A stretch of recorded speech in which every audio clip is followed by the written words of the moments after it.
Dari siang. Bapak Ibu, selamat sore Bapak Ibu. Bagaimana kabarnya hari ini Ibu Maria, Pak Ipin? Baik-baik saja? Sehat. Oke, hari ini Kabar baik, kabar baik. baik Pak, baik. Sehat. Hari ini saya akan mempresentasikan atau membawakan satu topik materi dari kegiatan LMS kita yang sudah diikuti sekitaran hampir 10 hari. Kali ini saya membawa materi tentang alur tujuan pembelajaran. Namun sebelum kita memulai materi kita, izinkan saya berdoa terlebih dahulu dan Bapak Ibu bisa berdoa sesuai dengan keyakinan Bapak Ibu masing-masing. Berdoa mulai.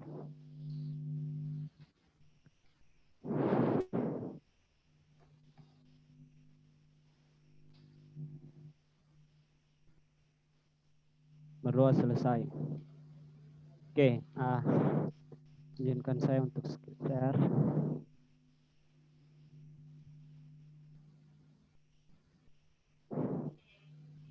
Oke.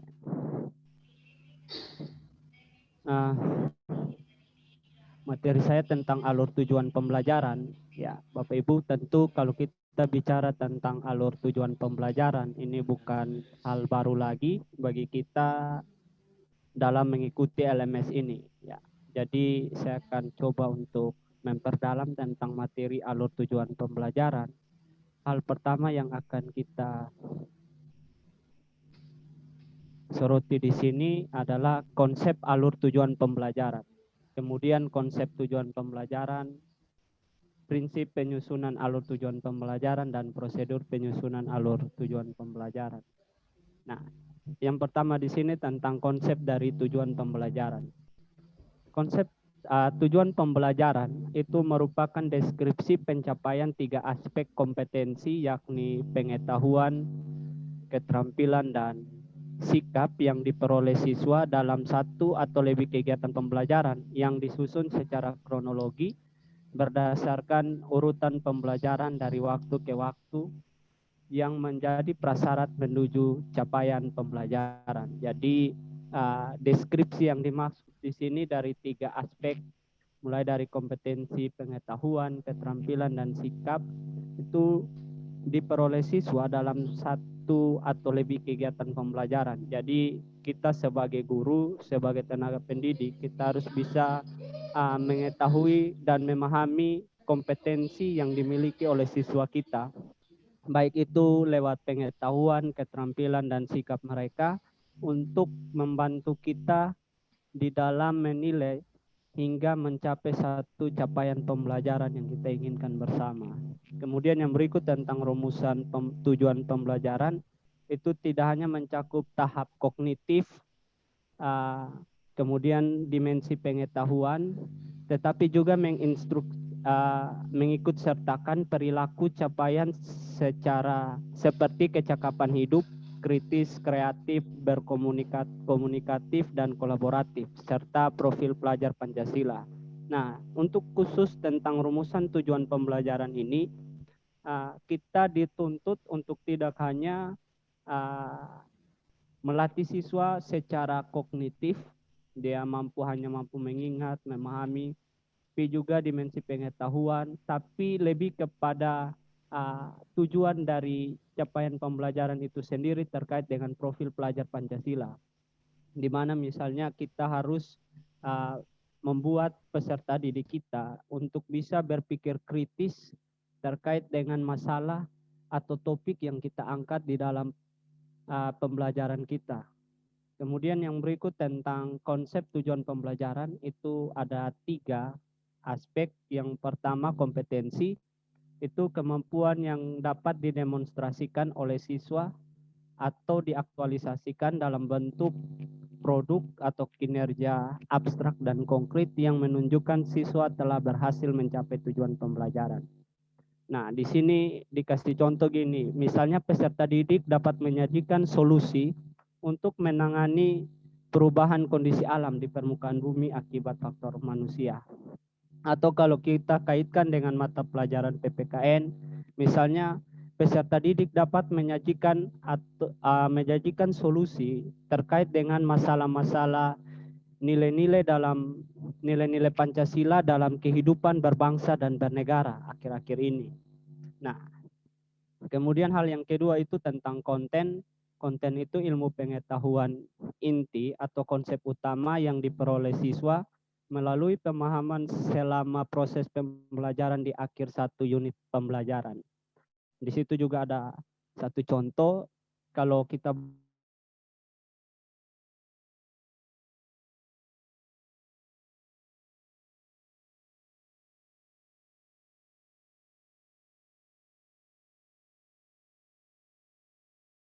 pelajaran. Di sini siswa itu dituntut untuk berpikir kritis, kreatif, dan tingkat tinggi seperti mengevaluasi, menganalisis, memprediksi, menciptakan, dan lain sebagainya. Nah, di situ ada contohnya, misalnya menganalisa hubungan antara kegiatan manusia dengan perubahan alam.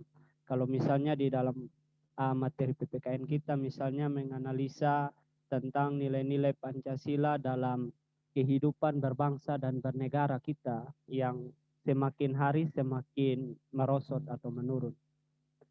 Nah, di situ ada contoh tujuan pembelajaran. Kalau saya bawa ke materi PPKN misalnya menjelaskan tentang nilai-nilai Pancasila dalam kehidupan berbangsa dan bernegara, menggunakan kata-kata sendiri dan menceritakan fenomena yang terjadi terkait dengan nilai-nilai Pancasila tadi. Nah, di situ sudah bisa dimuat ada 3 aspek tadi. Ada kompetensinya, di mana kata kerja yang menunjuk keterampilan atau aksi, misalnya bagaimana siswa itu menjelaskan tentang nilai-nilai Pancasila, atau bagaimana siswa itu bisa menceritakan atau menggambarkan keadaan kesehariannya terkait dengan nilai-nilai Pancasila tadi. Kalau konten itu materi yang dia sudah dapat atau sudah pelajari di sekolah. Kemudian variasi, dia bisa menggunakan kata-katanya sendiri agar dia bisa lebih berpikir kritis terkait dengan masalah-masalah yang terjadi di dalam kesehariannya dia. Oke, sampai di situ saja materi saya. Mungkin ada pertanyaan dari Bapak Ibu atau masukan, saya persilakan. Saya. Oke, baik Bu Maria, silakan. Terima kasih atas waktu dan kesempatannya. Saya masih belum terlalu mengerti dengan alur. Mungkin Pak Hans bisa menjelaskan ke saya secara singkat saja. Kira-kira seperti apa? Bagaimana cara membuat alur tujuan pembelajaran? Oke, baik. Terima kasih Bu Maria. Cara membuat alur tujuan pembelajaran itu, harus pertama-tama harus disusun untuk menjadi satu rangkaian dari tujuan pembelajaran. Sejak awal hingga akhir fase, setiap fase dari satu capaian pembelajaran. Nah, jadi kalau alur ini menjadi panduan guru atau siswa untuk mencapai satu capaian pembelajaran di akhir fase. Jadi dalam penyusunan tujuan pembelajaran itu harus disusun secara kronologi berdasarkan urutan pembelajaran dari waktu ke waktu. Mungkin seperti itu Ibu Maria. Yang pasti alur tujuan pembelajaran itu harus mencakup 3 hal tadi. Yang ada kompetensinya, kemudian kontennya, dan akhirnya ada variasi di dalam. Mungkin seperti itu. Oke baik. Terima kasih Pak. Oke. Baik. Mungkin dari Pak Ipin ada?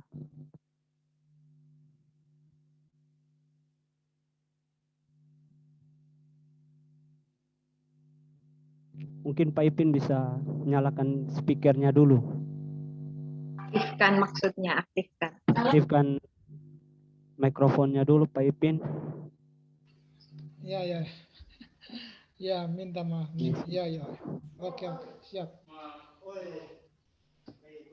Baik, terima kasih Pak Hans atas waktu dan kesempatan yang diberikan kepada saya. Minta maaf ada teman yang ribut tadi.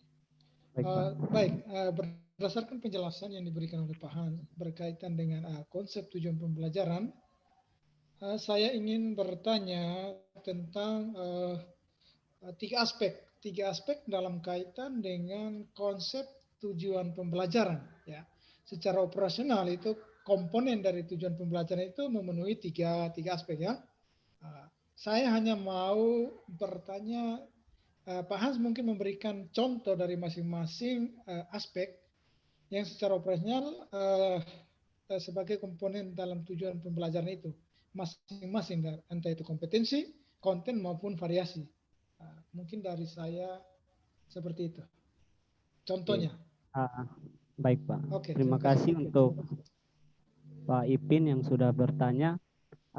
Konsep tujuan pembelajaran itu yang pertama ada tiga aspek. Yang pertama itu kompetensi. Nah, kompetensi itu kemampuan yang dapat didemonstrasikan oleh siswa atau diaktualisasikan dalam bentuk produk atau kinerja. Ya, di situ ada contohnya tadi, misalnya peserta didik dapat menyajikan solusi. Misalnya kalau saya kaitkan dengan mata pelajaran PPKN, misalnya peserta didik itu dapat menyajikan atau dapat menjelaskan tentang atau mengenai nilai-nilai Pancasila dalam kehidupan berbangsa dan bernegara. Nah, seperti itu kompetensinya. Jadi siswa itu mampu menyajikan solusi terkait dengan masalah-masalah di dalam nilai-nilai Pancasila itu. Kemudian yang kedua tentang konten misalnya. Konten itu tentu kalau di situ tentang ilmu pengetahuan inti atau konsep utama.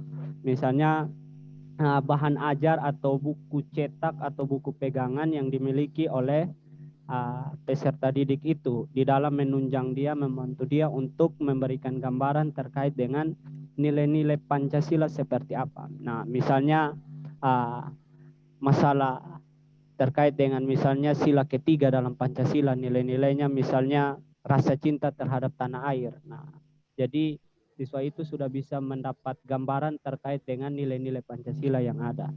Kemudian yang berikut variasi. Nah, di variasi ini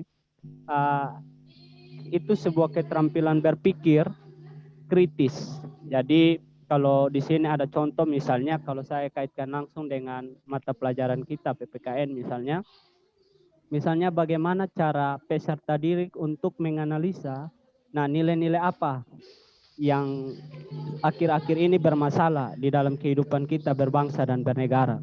Saya ambil contoh saja misalnya sila ketiga di dalam Pancasila, itu nilainya misalnya yang tadi saya sempat katakan bahwa rasa cinta terhadap tanah air. Nah, siswa itu harus mampu untuk menganalisa misalnya salah satu contoh sederhana, misalnya ketika dia datang ke sekolah tepat waktu, guru memberikan tugas, dia mengajarkan dengan tepat waktu. Nah, itu sebetulnya secara sederhana memberikan satu gambaran bagi kita bahwa rasa cinta terhadap tanah air itu sudah dilaksanakan oleh siswa itu sendiri.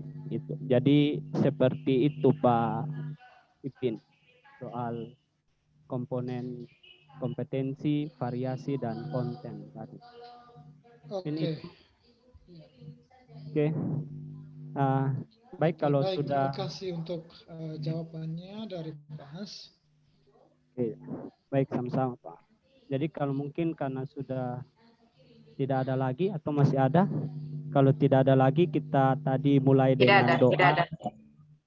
Kita mulai dengan doa, maka kita akhiri juga dengan doa, dan izinkan saya untuk kembali pimpin kita dalam doa. Mari kita berdoa.